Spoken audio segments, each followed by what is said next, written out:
Il y a un seul titre à la une de cette synthèse de l'actualité sur la télévision du Burkina. Chaque minute, un enfant meurt du paludisme dans le monde et l'hypertension, même si elle n'est pas aussi ravageuse, est en passe de devenir une épidémie au Burkina Faso. Le pays en a fait des priorités au cœur de la célébration d'une double journée à Tenkodogo. Bienvenue à tous et merci de suivre ce journal. C'est Tenkodogo, le chef-lieu de la région du Centre-Est, qui a abrité la célébration de la double journée mondiale de la santé et de lutte contre le paludisme.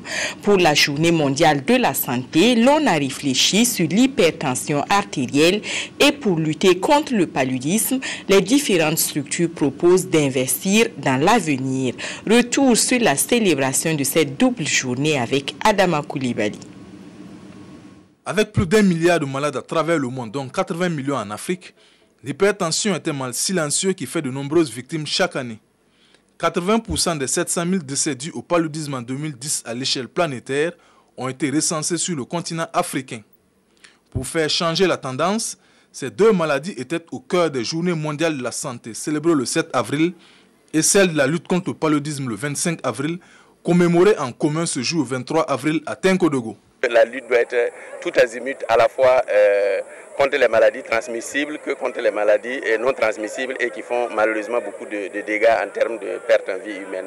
C'est pour cela qu'on a voulu donc alerter le monde pour que nous nous consacrions pas seulement à la lutte contre les maladies transmissibles que sont certainement le paludisme, la lutte contre le VIH, SIDA, la tuberculose, mais à côté de ces maladies, les questions concernant donc l'hypertension artérielle, le diabète et d'autres maladies sont là et qui font beaucoup de travail et pour lequel l'attention doit être attirée, surtout que ces maladies sont dites maladies qui tuent mais de façon très pernicieuse, de façon silencieuse. Une enquête devrait être réalisée au Burkina Faso sous l'égide de l'Organisation mondiale de la santé sur la prévalence de l'hypertension au sein de la population.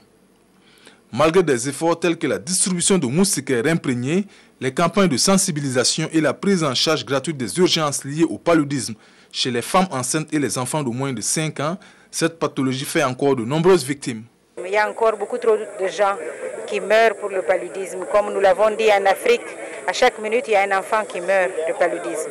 On a encore besoin de faire des efforts. Il faut continuer à investir, à financer les programmes de lutte contre le paludisme. Mais il faut aussi que les populations aussi mettent en œuvre tout ce qu'on dit par rapport à la prévention, utilisation des moustiquaires, amener les enfants au centre de santé quand les enfants ont la fièvre, traiter un peu de leur cadre de vie, l'hygiène à côté d'eux.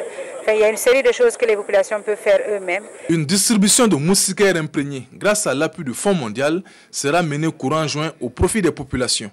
Les meilleurs districts sanitaires, parmi lesquels celui de Lena, de Léo ou encore de Sengrega, ont été récompensés au cours de cette cérémonie. Sans l'hypertension et le paludisme qui fait mourir un enfant chaque minute en Afrique, c'est sûr, les populations iront mieux. De l'avis de la Banque mondiale, de la Banque africaine de développement, il faut en plus une croissance de qualité dans les pays de la sous-région ouest africaine. Elle a lancé dans ce sens un programme de gestion axé sur les résultats. La BAD veut ainsi donner aux experts de l'UEMOA l'opportunité de créer la communauté africaine de gestion axée sur les résultats du développement. Kadissa Nogo. La communauté africaine de la pratique de gestion axée sur les résultats de développement est une coalition de leaders dont le principal objectif est d'améliorer la vie des citoyens en Afrique. Ce programme a été lancé à Ouagadougou par la Banque africaine de développement BAD en collaboration avec l'Union économique et monétaire ouest-africaine UEMOA. Cette rencontre réunit des experts des différents États membres de cette institution sous-régionale, des représentants du ministère de l'économie et des finances, des parlements, du secteur privé, de la société civile, des universitaires et des médias. C'est un espace qui va permettre aux participants de partager leurs expériences et connaissances en matière de gestion axée sur les résultats de développement. Il s'agit d'un programme ambitieux qui veut appuyer et renforcer la croissance que les pays africains ont connue ces dernières années, mais en en améliorant la qualité à travers une croissance qui soit plus inclusive, plus verte et plus créatrice d'emplois. Et cette croissance ne peut se réaliser qu'à travers une intégration véritable des pays africains. La Banque africaine de développement accompagne l'Union économique et monétaire ouest-africaine pour la mise en œuvre de ce projet de renforcement des capacités en matière de gestion axée sur les résultats.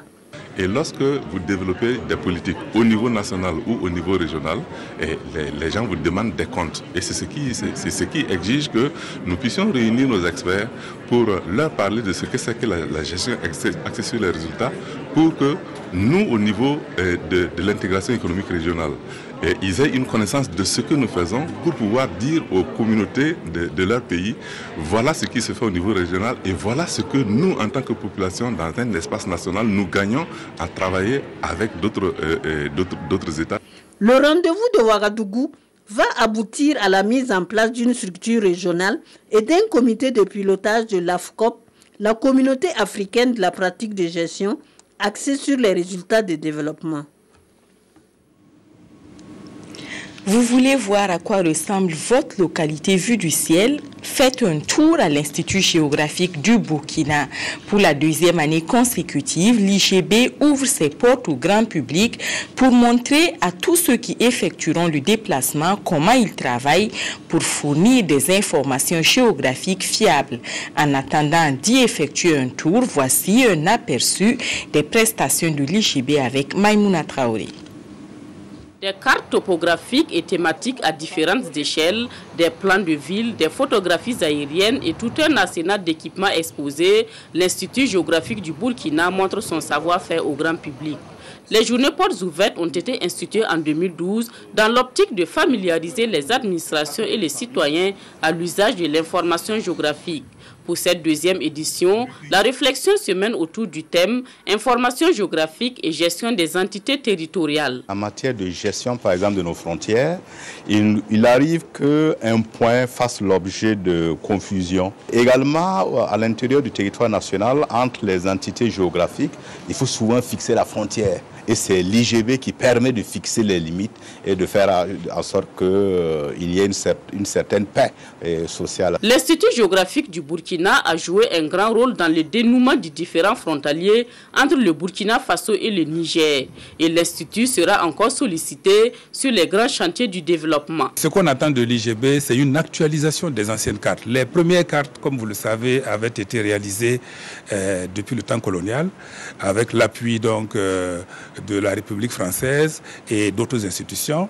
Et ce que nous faisons actuellement, c'est mettre à jour l'ensemble de ces cartes-là pour prendre en compte les réalités du terrain. Créée en 1976 pour concevoir et mettre en œuvre la politique nationale en matière d'information géographique, l'IGB rencontre des difficultés dans l'accomplissement de sa mission. On a de grosses difficultés pour maintenir notre personnel parce que c'est quand même un personnel qui ne courent pas les rues. Donc ils sont toujours arrachés par les institutions minières, les ONG et autres. Pour permettre au public de mieux connaître l'Institut, ces journées portes ouvertes prévoient dans le programme la tenue d'une conférence publique et des ventes promotionnelles de cartes.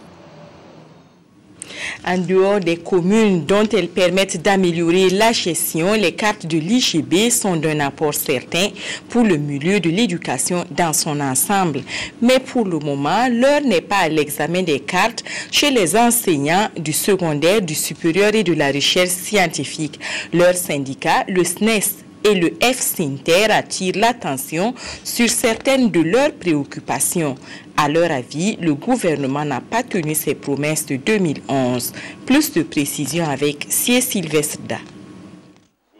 Le 26 mai 2011, le syndicat national des enseignants du secondaire et du supérieur SNES et la Fédération des syndicats nationaux des travailleurs de l'éducation et de la recherche FSINTER signaient avec le gouvernement un protocole d'accord portant sur des questions indemnitaires, le reclassement des encadreurs pédagogiques, les effectifs pléthoriques dans les classes et l'apurement des avancements. L'État avait alors pris des engagements pour apporter des solutions à ces points de revendication. Le SNES et le FSINTER notent qu'à ce jour, certains de ces engagements ont été partiellement respectés, tandis que d'autres ont fait l'objet de recul.